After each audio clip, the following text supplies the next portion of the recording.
Sir ಈಗ ಭೇಟಿ ಕೊಟ್ರಿ, ಪರಿಶೀಲನೆ ಮಾಡಿದ್ರಿ, ಅಧಿಕಾರಿಗಳ ಬಗ್ಗೆ ಸ್ವಲ್ಪ ಅಸಮಾಧಾನ ವ್ಯಕ್ತಪಡಿಸಿದ್ರಿ, ಸಿಐಡಿ ಅಧಿಕಾರಿಗಳು ಕರೆ ಮಾಡಿದ್ರಿ, ಯಾಕೆ ಸರ್, ಏನ್ ಇನ್ಫಾರ್ಮೇಶನ್ ಸಿಗ್ತಾ? ಆಯ್ತಾನಪ್ಪ, ನಾನು ಮಂಡ್ಯ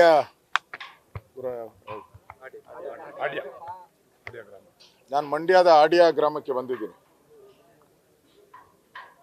ಭ್ರೂಣಗಳನ್ನ ಸ್ಕ್ಯಾನ್ ಮಾಡೋ ಅಂಥದ್ದು ಬೇರೆ ಬೇರೆ ಜಿಲ್ಲೆಗಳಿಂದ ಇಲ್ಲಿಗೆ ಕರ್ಕೊಂಬಂದು ವೆಹಿಕಲಲ್ಲಿ ಈ ಒಂದು ಆಲೆ ಮನೆಯಲ್ಲಿ ಅವರಿಗೆ ವಸತಿ ಕೊಟ್ಟು ಇಲ್ಲಿ ಸ್ಕ್ಯಾನಿಂಗ್ ಮಾಡಿ ಅದ ಏನಾದರೂ ಇನಿಷಿಯಲ್ ಸ್ಟೇಜಲ್ಲಿದ್ದರೆ ಇಲ್ಲೇ ಟ್ಯಾಬ್ಲೆಟ್ ಕೊಟ್ಟು ಇಲ್ಲೇ ಅಬಾರ್ಷನ್ ಮಾಡುವಂಥ ವ್ಯವಸ್ಥೆನೂ ಇದೆ ಅಂತಲೂ ಹೇಳ್ತಾ ಇದ್ದಾರೆ. ಮತ್ತು ಯಾವುದು ಆಗಲ್ಲ ಅದನ್ನು ಮೈಸೂರಿಗೆ ಮಾತಾ ಆಸ್ಪತ್ರೆಗೆ ಶಿಫ್ಟ್ ಮಾಡುವಂಥ ವ್ಯವಸ್ಥೆಯನ್ನು ಮಾಡ್ತಾ ಇದ್ದಾರೆ ಅಂತ. ನಾನು ಸ್ಥಳಕ್ಕೆ ಬಂದು ಭೇಟಿ ಮಾಡಿದ್ದೀನಿ. ಇಲ್ಲಿ ನೋಡಿದ್ರೆ ಯಥಾ ಪ್ರಕಾರ ಹಂಗೆ ನಡೀತಾ ಇದೆ, ಏನು ವ್ಯತ್ಯಾಸ ಇಲ್ಲ.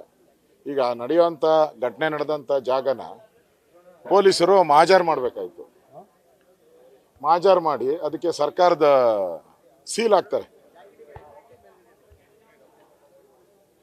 ಅರ್ಗಾಕಿ ಸೀಲ್ ಹಾಕಬೇಕು, ಏನೂ ಹಾಕಿಲ್ಲ.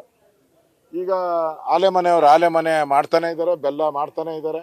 ಆ ರೂಮಲ್ಲೆಲ್ಲ ಬೆಲ್ಲ ತಗೊಂಡೋಗಿ ಇಟ್ಟಿದ್ದಾರೆ ಈಗ. ಮತ್ತೆ ಸಾಕ್ಷಿಗಳನ್ನೆಲ್ಲ ನಾಶ ಮಾಡಿದ್ದಾರೆ. ನಾಳೆ ಕೋರ್ಟ್ಗೆ ಹೋದ್ರೆ ಈ ಕೇಸು ಎವಿಡೆನ್ಸ್ ಕೇಳ್ತಾರೆ, ಅವರು ಲಾಯರ್ಗಳನ್ನ ಇಡ್ತಾರೆ. ಎವಿಡೆನ್ಸ್ ಕೇಳಿದಾಗ ಇಲ್ಲಿ ಅವರು ಹಾಕಿರೋ ಬಟ್ಟೆ, ಗ್ಲೌಸು, ಮೆಡಿಸನ್ನು ಏನೇನು ಯೂಸ್ ಮಾಡಿರ್ತಾರಲ್ಲ, ಅವರು ಕೈ ತೊಳ್ಕೊಳಕ್ಕೆ ಏನಾದರೂ ಇದೆಲ್ಲ ಯೂಸ್ ಮಾಡಬೇಕಲ್ಲ, ಮೆಡಿಸನ್ಸು ಆ ಥರದ್ದು ಏನೂ ಇಲ್ಲ. ಇಲ್ಲಿ ಎಲ್ಲ ಕ್ಲೀನ್ ಮಾಡಿದ್ದಾರೆ. ಪೊಲೀಸರ ನಿರ್ಲಕ್ಷ್ಯ ಸ್ಪಷ್ಟವಾಗಿ ಕಾಣ್ತಾ ಇದೆ. ಮತ್ತು ಜಿಲ್ಲಾಧಿಕಾರಿಗಳಿರ್ಬೋದು, ತಹಸೀಲ್ದಾರ್ ಇರ್ಬೋದು, ಇಲ್ಲಿ ಸ್ಥಳ ಪರಿಶೀಲನೆ ಮಾಡಿ ಕ್ರಮ ಸೀಸ್ ಮಾಡಬೇಕಾಯ್ತು. ಇಷ್ಟೊತ್ತಿಗೆ ಸೀಸು ಮಾಡಿಲ್ಲ, ಏನು ಮಾಡಿಲ್ಲ. ಯಥಾಸ್ಥಿತಿ ಹೆಂಗೈತೆ ನಡೀತಾ ಐತೆ. ಇಡೀ ರಾಜ್ಯ ಅಲ್ಲ, ಇಡೀ ದೇಶದಲ್ಲಿ ಇದು ಚರ್ಚೆ ನಡೀತಾ ಇದೆ. ಇಡೀ ದೇಶದಲ್ಲಿ 2,000ಕ್ಕೂ ಹೆಚ್ಚು ಭ್ರೂಣ ಹತ್ಯೆ ಆಗಿದೆ. ಒಬ್ಬೊಬ್ಬ ಡಾಕ್ಟ್ರು ವರ್ಷದಲ್ಲಿ 600-700 ಭ್ರೂಣ ಹತ್ಯೆಗಳನ್ನು ಮಾಡ್ತಾ ಇದ್ರು ಅಂತ. ಸುಮಾರು ಒಬ್ಬೊಬ್ಬ ಡಾಕ್ಟ್ರು 5-6 ಕೋಟಿ ರೂಪಾಯಿ ದುಡ್ಡು ಸಂಪಾದನೆ ಮಾಡಿದ್ದಾರೆ. ಒಂದೊಂದು ಭ್ರೂಣ ತೆಗೆಯುವಂಥದ್ದಕ್ಕೆ, ಸ್ಕ್ಯಾನ್ ಮಾಡಿ ತೆಗೆಯುವಂಥದ್ದಕ್ಕೆ 50,000-60,000 ಸಾವಿರ ದುಡ್ಡು ಪಡಿತಾ ಇದ್ರು. ಮತ್ತು ಇದಕ್ಕೋಸ್ಕರ ಒಂದು ಜಾಲವನ್ನು ರೆಡಿ ಮಾಡಿದರು. ಇದಕ್ಕೋಸ್ಕರ 4-5 ಕಾರುಗಳು ಕರ್ಕೊಂಬರೋದಕ್ಕೊಂದು ಕಾರ್ ಆದರೆ ಅವ್ರಿಗೆ ಗೊತ್ತಾಗ್ತಾ ಇರಲ್ಲ, ಇಲ್ಲಿ ಇರೋಕ್ಕೊಂದು ಕಾರು, ಇಲ್ಲಿಂದ ಆಸ್ಪತ್ರೆಗೆ ತೆಗೆದುಕೊಂಡು ಈ ಥರದ್ದೆಲ್ಲ. ಮತ್ತು ಚಾಣು ಅಂದ್ರೆ ಭಾಳ ಏನೋ ರಂಗೋಲೆ ಕೆಳಗೆ ತೂರ್ತಾರಲ್ಲ, ಆ ಥರದ ಒಂದು ಸ್ಕೀಮ್ ಹಾಕ್ಕೊಂಡು ಮಾಡ್ತಾಯಿದ್ರು. ಇದು ಒಂದೇ ಸ್ಕೀಮ್ ಇದೆ, ಒಂದೇ ತಂಡ ಇದೆ ಅಂತ ನನಗನ್ಸಲ್ಲ. ಇಡೀ ರಾಜ್ಯದಲ್ಲಿ ಭಾಳಷ್ಟು ತಂಡಗಳಿರ್ಬೋದು. ಎಲ್ಲ ತನಿಖೆ ಆದರೆ ಸುಮಾರು 4-5 ಸಾವಿರದ ಮೇಲೆ ಹೋಗ್ತದೆ ಈ ಭ್ರೂಣ ಹತ್ಯೆ.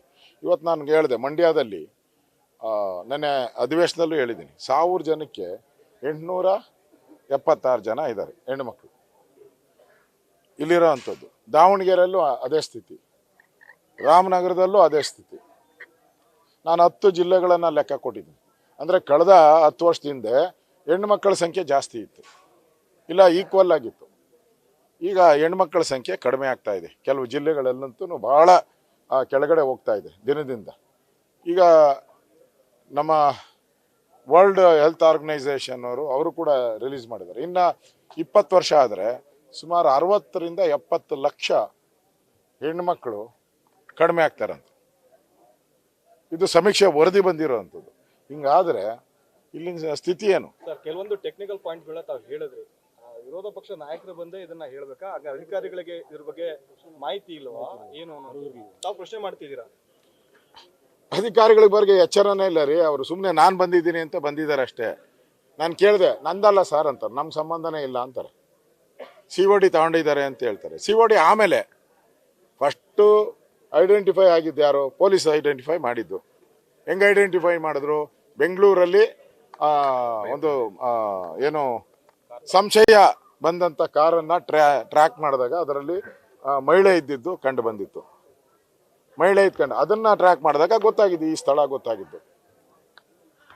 ಅಂದರೆ ಯಾರೂ ಕೂಡ ಇದುವರೆಗೂ ಮಾಡಿದಂಥ ಆ ಬೈಯಪ್ಪನಹಳ್ಳಿ ಪೊಲೀಸರು ಇರ್ಬೋದು ಅಥವಾ COD ಇರ್ಬೋದು. ಇವಾಗ ನಾನು COD ಚೀಫ್ ಹತ್ರ ಮಾತಾಡಿದೆ, ಸಲೀಂ ಅವ್ರ ಹತ್ರ. ಹಿಂಗಾದ್ರೆ ಜನಗಳಿಗೆ ಏನು ನಂಬಿಕೆ ಬರ್ತದೆ? ಜನ ಇಲ್ಲೇ ಕೇಳ್ತಾ ಇದ್ದಾರೆ ನಮ್ಮನ್ನ, ಸರ್ ಹೆಂಗ್ ನಡೀತಾ ಇದೆ ಹಂಗೆ ನಡೀತಾ ಇದೆ ಅಂತ ಹೇಳ್ತಾರೆ. ಇದಕ್ಕೆ ಸ್ಪಷ್ಟವಾಗಿ ಹೆಂಗ್ ನಡೀತಾ ಇದೆ ಹಂಗೆ ಅಂತ ಹಳ್ಳಿ ಜನ ಹೇಳ್ತಾ ಇದ್ದಾರೆ ಅಂದರೆ, ನೀವು ಮೊನ್ನೆ ನೋಡಿ ಇಷ್ಟೆಲ್ಲ ಗಲಾಟೆ ಆಗಿ ಇಡೀ ರಾಜ್ಯ ಬೆಚ್ಚಿಬಿದ್ದು ಮಾಧ್ಯಮದಲ್ಲಿ ಒಂದು ವಾರ ನೋಡಿದೆ ವರದಿ, ಮಾಧ್ಯಮದಲ್ಲಿ ಎಲೆಕ್ಟ್ರಾನಿಕ್ಕು ಪ್ರಿಂಟ್ ಮೀಡಿಯಾದಲ್ಲಿ ಬಂತು. ಮೊನ್ನೆ ಹೊಸಕೋಟೆಯಲ್ಲಿ ಆಗಿದೆ, ಅದು ದೊಡ್ಡ ಇದು 16 ವಾರದ್ದೇನೋ ಅದು ನನಗೆ ಅನ್ಸೋ ಪ್ರಕಾರ, ಅಂದರೆ 3 ತಿಂಗಳ ಮೇಲೆ ಆಗೋಗ್ಬಿಟ್ಟಿದೆ. ಅಂದರೆ ಇದಾದ ಅಂದರೆ ಏನು ಸರ್ಕಾರ ಇದಕ್ಕೇನೋ ಸುಮ್ಮನೆ ಸ್ಟೇಟ್ಮೆಂಟ್ ಮಾಡಿ ಸರ್ಕಾರ ಹೇಳಿಕೆಯನ್ನು ಕೊಡೋದು, ನಾವು ನಿರ್ದಾಕ್ಷಿಣ್ಯ ಕ್ರಮ ತೆಗೆದುಕೊಳ್ತಾರೆ. ನಿರ್ದಾಕ್ಷಿಣ್ಯ ಕ್ರಮ ತೆಗೆದುಕೊಂಡಿದ್ರೆ ಹೊಸಕೋಟೆಯಲ್ಲಿ ಯಾಕೆ ನಡೀತಾ ಇತ್ತು ಈ ರೀಸೆಂಟಾಗಿ 2 ದಿನದ ಹಿಂದೆ? ಇದು ಟ್ರೇಸ್ ಆಗಿ 8-10 ದಿನ ಆಯ್ತಲ್ಲ, ಇನ್ನೂ ಜಾಸ್ತಿ ಆಗಿದೆ. ಅಂದರೆ ಸರ್ಕಾರ ಇಲ್ಲಿ ನಾನೇ ಬಂದು ನೋಡ್ತಾ ಇದ್ದೀನಿ, ನೀವೇ ನೋಡ್ತಾ ಇದ್ದೀರಾ, ಏನಾನ ಚೇಂಜ್ ಆಗಿದೆಯೇನಪ್ಪ ಇಲ್ಲಿ? ಯಾವುದಕ್ಕನ ಗೌರ್ಮೆಂಟ್ ಅವ್ರು ಒಂದು ಸೀಲ್ ಹಾಕಿದಾರ? ಕೋರ್ಟ್ಗೆ ಎವಿಡೆನ್ಸ್ ಏನು ಕೊಡ್ತಾರೆ? ಏನು ಪ್ರೊಡ್ಯೂಸ್ ಮಾಡ್ತಾರೆ ಇಲ್ಲಿ? ಏನಾನ ಪ್ರೊಡ್ಯೂಸ್ ಮಾಡ್ಬೇಕಲ್ಲ ಅವರು? ಏನೂ ಇಲ್ಲ, ಯಥಾಸ್ಥಿತಿ ಇವತ್ತು ನಡೀತಾ ಐತೆ, ನಾಳೆನೂ ನಡೆಯುತ್ತೆ. ಆ ಸ್ಥಿತಿ ಇಲ್ಲಿ ಬಂದ್ಮೇಲೆ ನನ್ನ ಹೆಸರು ಯಾಕೆ ಅಂತ ಅನ್ಸುತ್ತೆ ಸರ್ ನಿಮಗೆ? ಕೇರ್ಲೆಸ್ ಸರ್ಕಾರ, ಸರ್ಕಾರದ ಕೇರ್ಲೆಸ್ ಇಂದ ಇವತ್ತು ಹಿಂದೆ ಅವರ ಇದು ಒಂದು ಇವತ್ತಂತಲ್ಲ, ಹಿಂದೆ ಅವ್ರು ಹೇಳ್ಬೋದು 20-30 ವರ್ಷದಿಂದ ನಡೀತಾ, ಆದ್ರೆ ಇವತ್ತು ಆ ಘಟನೆ ಟ್ರೇಸ್ ಆಗಿರುವಾಗ ಏನು ಕ್ರಮ ತೆಗೆದುಕೊಂಡಿದ್ದೀರಾ ನೀವು? ಏನೂ ಇಲ್ಲ. ಬೈಯಪ್ಪನಹಳ್ಳಿ ಪೊಲೀಸ್ನವರು ಇರ್ಬೋದು ಅಥವಾ CID ಅವರು ಇದುವರೆಗೂ ಕೂಡ ಇಲ್ಲಿ ಬಂದಿಲ್ಲ, ಏನ್ ಸಾಕ್ಷ್ಯನ ಸಂಗ್ರಹ ಮಾಡ್ತಾರೆ ಅಂತ? ಬೈಯಪ್ಪನಲ್ಲಿನೂ ಪತ್ತೆ ಇಲ್ಲ. COD ಸಲೀಂ ಅವ್ರಿಗೆ ನಾ ಮಾತಾಡಿದೆ, ಯಾವ ಊರು ಅಂತ ನನ್ನೇ ಕೇಳಿದ್ರು. ಇಲ್ಲಿ ನಾವು ಪೊಲೀಸವ್ರಿಗೆ ಕೇಳಿದೆ, ನಮ್ಮ ಸಂಬಂಧ ಇಲ್ಲ ಸರ್ ಅಂತಾರೆ. ಇಲ್ಲ, ತಹಸೀಲ್ದಾರ್ಗೆ ಕೇಳಿದೆ, ಏನಪ್ಪ ನಿಂದೇನ ಅಂತ, ನಂದೇನು ಇಲ್ಲ ಸರ್, ಇಲ್ಲಿ ಡ್ಯೂಟಿನೇ ಇಲ್ಲ ಅಂತ. ನಮ್ಮ DHO ಹೇಳಿದೆ, ಯಾಕಂದ್ರೆ ಏರಿಯಾ ಅವ್ರದ್ದು ಬರೋದು DHO, ಸರ್ ನಮ್ಗೇನು ಗೊತ್ತೇ ಇಲ್ಲ ಅಂತ. ಗೊತ್ತಿಲ್ಲ, ನಮ್ ಸಂಬಂಧ ಇಲ್ಲ, ನಮ್ ಜ್ಯೂರಿಸ್ಡಿಕ್ಷನ್ ಇಲ್ಲ. 100% ಡೌಟೇ ಇಲ್ಲ. ಈಗ COD ಇದಾಗಿದ್ರೆ ಎಷ್ಟೋ ಸೀಸ್ ಬರ್ಬೇಕಾಯ್ತಲ್ಲ. ಅಲ್ಲ, ಸೀಸ್ ಆಗ್ಬೇಕಾಯ್ತಲ್ಲ. ಬೈಯಪ್ಪನಹಳ್ಳಿ ಅವರು COD ಕೊಟ್ಟಿದ್ರೆ ಈಗ ಸೀಸ್ ಆಗ್ಬೇಕಾಯ್ತು, ಎಲ್ಲ ಬೈಯಪ್ಪನಹಳ್ಳಿಯವರೇ ಸೀಸ್ ಮಾಡ್ಬೇಕಾಯ್ತಲ್ಲ. ಇಲ್ಲ, ನಾನು ಇಮಿಡಿಯೇಟ್ ಆಗಿ ಮಾತಾಡ್ತೀನಿ, ಇಮಿಡಿಯೇಟ್ ಆಗಿ ಅಧಿಕಾರಿಗಳನ್ನ ಕಳಿಸ್ಕೊಡ್ತೀನಿ ಅಲ್ಲಿಗೆ ಅಂತ ಹೇಳ್ತಾ ಇದ್ದಾರೆ. ನಾನು ಹೇಳೋದು, ಪ್ರಾಥಮಿಕವಾಗಿ ಬೈಯಪ್ಪನಹಳ್ಳಿಯರನ ಬರಲಿ, ತಿಮ್ಮಪ್ಪನಹಳ್ಳಿಯನ ಬರಲಿ, ನನಗದಲ್ಲ. ಬಂದಾಗಿಲ್ಲಿ ಮಾಡಿ ಲೋಕಲ್ ಪೊಲೀಸನ್ನು ಕರೆದು, ಲೋಕಲ್ ತಹಸೀಲ್ದಾರು DHO ಕರೆದು ಅವ್ರ ಮುಂದೆ ಹಾಜರು ಮಾಡಿ ಹಳ್ಳಿಯವ್ರದ ಸೈನ್ ಹಾಕ್ಸಿ ಸೀಲ್ ಹಾಕ್ಬೇಕಾಯ್ತು. ಏನೂ ಇಲ್ಲ. ಎಷ್ಟು ನಿರ್ಲಕ್ಷ್ಯ ಅಂದರೆ ನೀವು ನೋಡ್ತಾ ಇದ್ದೀರಾ.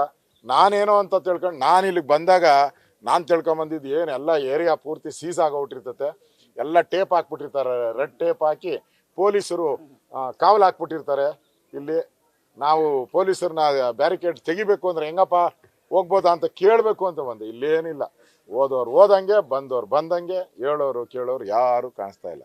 ಇದು ಸ್ಪಷ್ಟವಾಗಿ ನಿರ್ಲಕ್ಷ್ಯ, ಅಧಿಕಾರಿಗಳ ನಿರ್ಲಕ್ಷ್ಯ, ಸರ್ಕಾರದ ನಿರ್ಲಕ್ಷ್ಯ ಕಾಣ್ತಾ ಇದೆ. ನಾನು ಇದನ್ನು ಕೂಡ ಮುಂದಿನ ದಿನಗಳಲ್ಲಿ ನನ್ನ ಸರ್ಕಾರಕ್ಕೆ ಬಿಸಿ ಮುಟ್ಟುವಂಥ ಕೆಲಸವನ್ನು ನಾನು ಮಾಡ್ತೀನಿ. ಆಸ್ ಎ ವಿರೋಧ ಪಕ್ಷದ ನಾಯಕ ನನ್ನ ಡ್ಯೂಟಿ ಇದೆ. ಏನು ತಪ್ಪುಗಳು ನಡೀತದೋ ಅದು ಹೇಳೋಕ್ಕೆ ನನ್ನ ಜನ ಇಲ್ಲಿ ಕೂತಿಸಿರೋದು, ನಾನು ಹೇಳ್ತೀನಿ. ಅಲ್ಲ, ಇದು ನಾನು ಕಣ್ಣಾರೆ ನೋಡಿದ್ದೀನಿ. ನಾನು ಅಸೆಂಬ್ಲಿಯಲ್ಲಿ ಮಾತಾಡಿದಾಗ ನಾನು ಕಣ್ಣಾರ ನೋಡಿರಲಿಲ್ಲ, ಕಿವಿಯಾರ ಕೇಳಿದ್ದೆ. ನಾನು ಇಲ್ಲಿ ಬಂದು ನೋಡಿದ್ರೆ, ಕಣ್ಣಾರ ಬಂದು ನೋಡಿದ್ರೆ ಇಲ್ಲಿ ಎಲ್ಲ ಉಲ್ಟಾ. ಏನ್ ಸಿಕ್ಕಿತ್ತು ಸರ್ ತಮಗೆ ಮಾಹಿತಿ? ನನಗೆ ಅಧಿಕಾರಿಗಳು ಮಾಹಿತಿ ಕೊಟ್ಟಿದ್ದು, ಇಲ್ಲಿ ವೆಹಿಕಲ್ಗಳಲ್ಲಿ ಕರ್ಕೊಂಬರ್ತಾರೆ, ಆಲೆ ಮನೆ ಒಳಗಡೆ ಎಲ್ಲ ಆಲೆ ಮನೆ, ನನಗನ್ಸ್ತದೆ ಆಲೆ ಮನೆ ಏನು ಕೆಲಸ ಇರಲ್ಲ, ಅಲ್ಲಿ ಮುಚ್ಚಿರ್ತಾರೆ ಆಲೆ ಮನೆ. ಮುಚ್ಚಿರೋ ಅಂದರೆ ಮುಚ್ಚೋಗಿರೋ ಆಲೆ ಮನೆಯಲ್ಲಿ ಇವೆಲ್ಲ ಮಾಡ್ತಾ ಇದ್ರು ಅಂತ ನನಗೆ ಇರೋವಂಥ ಮಾಹಿತಿ. ಇಲ್ಲಿ ನೋಡಿದ್ರೆ ಆಲೆ ಮನೆ ಪಾಡಿಗೆ ನಲಿತಾ ಇದೆ. ಇಲ್ಲಿ ಕೆಲಸ ಮಾಡೋರು ಮಾಡ್ತಾ ಇದ್ದಾರೆ, ಕೆಲಸನೂ ಮಾಡ್ತಾ ಇದ್ದಾರೆ, ಮಾರಾಟ ಮಾಡೋರು ಮಾರಾಟ ಮಾಡ್ತಾ ಇದ್ದಾರೆ.